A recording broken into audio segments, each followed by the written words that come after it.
काय खायचं वहिनी तुम्हाला आज? काय करायचं तुम्हाला? तुमची आवड सांगा. आपण काय वडापाव करू? वडापाव नको आणि ते भजी तर अजिबात नको. नवीन काहीतरी ट्राय करूया. नवीन म्हणलं तर आपण चला आत्यांकडे जाऊया आणि विचारूया चमचमीत काय बन. आत्या, वहिनींना असं चमचमीत झणझणीत काहीतरी खायचंय. बाहेर छान पाऊस येतोय, काय बनवूया आपण? तुझ्या हातचं पॅटीस भरपूर दिवस झाले आता खाल्लं नाही.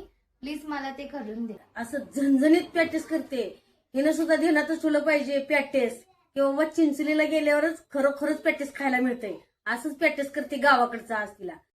बटाटे सारण करायसाठी कढई ठेवली, असा कांदा टाकते. कढीपाला थोडं टाकून घे, आलं लसूण 5 हिरव्या मिरच्या कांडून घेतले ते टाकून, हळद टाकून घेते, बटाटे टाकते. पॅटीस चांगलं चवीला खमंग लागावं ह्यासाठी थोडं हिंग टाकून घेते, थोडी धनिया पावडर टाकते, घरकुल मसाला टाकते, थोडीशी कोथिंबीर टाकून घेते. सारण आता तयार झाले, गार करायला ठेवून घेते. थोडीशी हळद टाकते, वावा टाकते हातावर कुसरला, चवीपुरतं मीठ टाकते.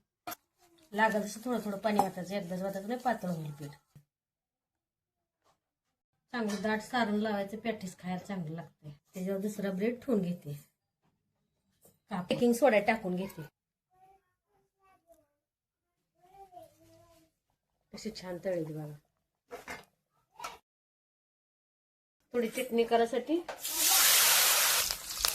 कमाल लागते, खायला मस्त लागते अशी चटणी. तुम्ही सुद्धा एक वेळेस करून बघा. ही जर केलेलं पॅटीस तुम्हाला किंवा चटणी आवडली तर लाईक करा, शेअर करा. खूप छान झालेले आहेत.